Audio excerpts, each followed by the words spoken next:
To the world, Max was just a guide dog. But on that foggy November morning, he became something else entirely, a guardian angel with 4 legs and a heartbeat. Ever since Jeremy lost his sight at the age of 29, life had become a world of shadows, sounds, and uncertainty. Where once he relied on his eyes to navigate the chaos of the city, now he depended on the loyalty of a quiet, watchful German shepherd named Max. Max wasn't just a service dog. He was Jeremy's partner, protector, and only family since his parents passed away and his friends slowly drifted away. Their apartment was small but warm, tucked away in a quieter neighborhood on the edge of town. Jeremy had memorized every step from his door to the corner bakery. He held Max's harness and trusted him completely, even when crossing crowded streets or dodging potholes. Neighbors often marveled at their bond. "That dog understands more than most people do," said Mrs. Alvarez, the kind old woman who lived next door. And she wasn't wrong. Max had a way of sensing Jeremy's moods. If Jeremy was anxious, Max would nuzzle closer. If he was sad, Max would rest his head on Jeremy's lap, staying there silently. But Jeremy had no idea that this bond was about to be tested in a way no one could have imagined. That morning began like any other. The autumn chill hung in the air, and the streets shimmered with leftover rain from the night before. Jeremy clipped on Max's harness and whispered, "Ready, buddy?" Max's tail wagged once before he led Jeremy out the door. They walked slowly through the neighborhood. The distant hum of traffic and chirping birds filled the silence. To Jeremy, it was just another peaceful morning. But Max knew something wasn't right. He paused near a lamppost, sniffed the air, and growled low under his breath. Something he'd never done on their morning walks. Jeremy froze. "What is it, Max?" There was no answer, of course, only that low growl and the sudden tension in the harness. Max was alert, ears raised, body stiff. Jeremy tried to listen. Was that a soft scuffle down the alley? The distant clang of something metal? The breeze carried a strange scent, acrid and unfamiliar. "Let's go home," Jeremy whispered, sensing something he couldn't see. But Max didn't move. Instead, he stepped in front of Jeremy, planting himself like a wall. In that moment, Jeremy realized something chilling. Max wasn't guiding him anymore. He was shielding him. It should have been just another trip to the corner cafe. Jeremy always followed the same route. Left at the mailbox, past the old bookstore, and across Main Street to the small bakery run by Clara, who always saved croissant for him, and Max's routine gave him comfort. Familiarity made up for the things he couldn't see, and Max, ever vigilant, made sure every step felt safe. But that day, even the routine felt off. After Max's unusual behavior, Jeremy decided to stay on the main road instead of cutting through the alley like usual. But Max still seemed on edge. He kept looking over his shoulder, pausing at corners, sniffing the air, his body tense. Jeremy tightened his grip on the harness, feeling the unease spread. Cars passed. A cyclist rang his bell. Somewhere nearby, a siren wailed briefly and faded. The city moved on like it always did, but something in Jeremy's chest stirred with unease. "Maybe I'm just imagining it," he muttered. "Just another day." But Max kept glancing back. They reached the bakery. Clara greeted them with a warm smile and Jeremy's usual order. "You okay, Han?" she asked, noticing the stiffness in Jeremy's posture. "I think so." "Max is acting strange," he replied. Clara bent down to pet Max, but he didn't relax. His eyes were fixed on something behind her, something Jeremy couldn't see. As they turned to leave, Max suddenly stopped at the doorway, growling again. "What is it, boy?" Jeremy whispered, gripping the harness. Max didn't budge. Jeremy strained his ears. Footsteps, slow, deliberate, approached behind them. Then the sharp clatter of glass breaking across the street. Clara gasped. Someone just threw a bottle at the store across the road. Jeremy's heart raced. Is someone following us? She peered down the sidewalk. I think so. A man in a hood, just standing there, watching. Jeremy's breath caught. Max tugged at the harness, pulling him away from the scene, back toward home. Clara called the police. But by the time they arrived, the man was gone. Jeremy returned home, shaken. Max paced by the door, ears alert, refusing to lie down. Later that night, just as Jeremy was falling asleep, Max growled again, this time louder, deeper, more urgent. Jeremy sat up. Max? What is it now? Outside the window, a faint noise, a soft click, like a lock being tampered with. Suddenly, it wasn't just a strange day. It was a beginning of something far more terrifying. Jeremy's breath caught as he sat frozen in bed. That faint metallic click outside the window wasn't his imagination. Max was already at the door, growling fiercely, his body tense like a coiled spring. Jeremy reached for his phone with trembling fingers and dialed 911, whispering to the operator, "Someone's trying to break in. I'm blind. My dog, he's acting like we're in danger." The operator stayed on the line. "Stay calm. Officers are on their way. Keep your door locked. Don't make any noise." Jeremy stayed in the dark, heart pounding, ears straining for any sound. Then, a soft tap on the doorknob.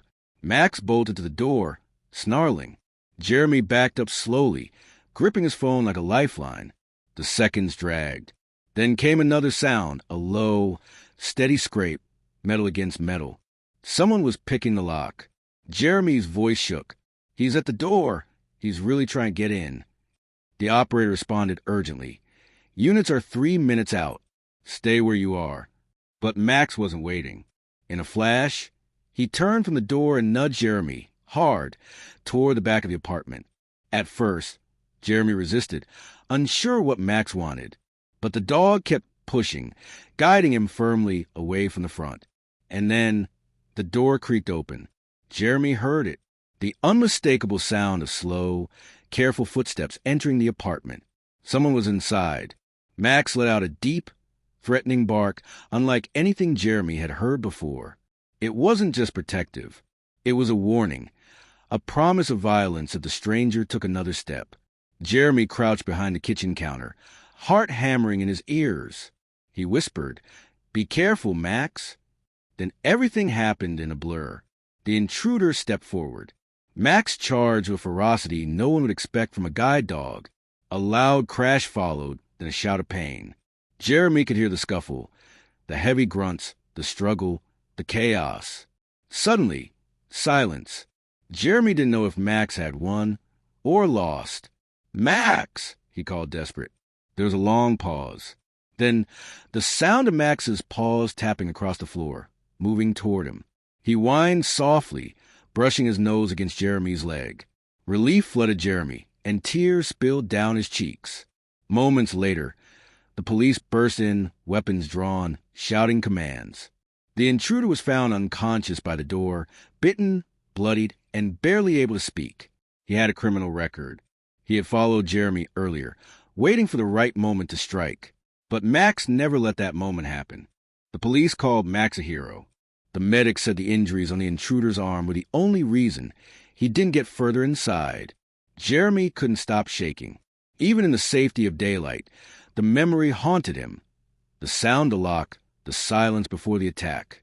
And Max, standing between him and the unknown, had changed everything. But Max had been hurt.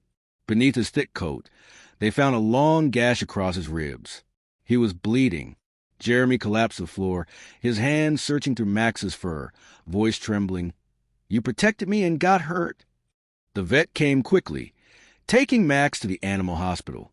Jeremy waited outside in silence for hours, fingers twitching, chest tight. "He's all I have," he whispered to the receptionist. "He's not just a dog. He's my eyes, my heart, my family." Finally, the vet returned with good news. The wound was deep, but not fatal. Max will recover with rest and stitches. Jeremy was allowed to see him. He sat beside Max's cage, running his hands through his fur, whispering, "Thank you. You didn't just guide me, Max. You saved my life." Max licked his hand, weakly wagging his tail. Even in pain, he was still focused on Jeremy. Word of the incident spread quickly. News channels covered the story. Blind man's dog fights off attacker.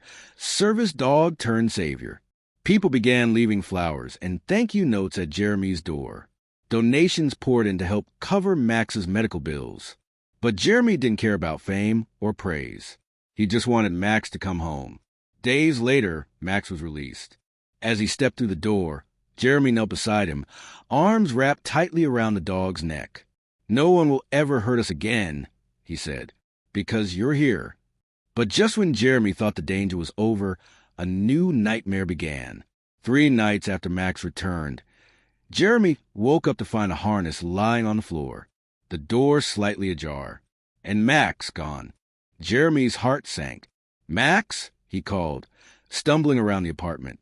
No paw steps, no sound, just a soft creak of the open door swaying in the early morning breeze. He searched the building, knocking on doors, asking neighbors. No one had seen Max. Frantic, Jeremy called the police, called the vet, called Clara, posted online. Flyers went up all over the neighborhood. Lost dog, Max, service animal, hero. But there was no trace. It was as if Max had vanished into thin air. Days passed, then a week. Jeremy could barely sleep, barely eat. The silence in the apartment was unbearable. No clicking paws. No warm nose nudging his hand. Just emptiness. "I don't understand," he told Clara one morning. "Why would he leave?" Clara sighed. Maybe he thought he had to protect someone else. Dogs like Max. They feel things we never can. And then, out of nowhere, a letter arrived in the mail. No return address. Just a short message printed in careful handwriting. "Your dog saved me too. I was on the wrong path. That night, I was desperate, but he stopped me before I became something worse. I took nothing from you, but I gained everything. I found him outside your building and stayed with him. He led me to turn myself in. I'm in rehab now. Please know he's safe, and you changed a life too." Jeremy read it again and again, tears streaming down his face. Max was gone, but not lost. He had done what he was born to do.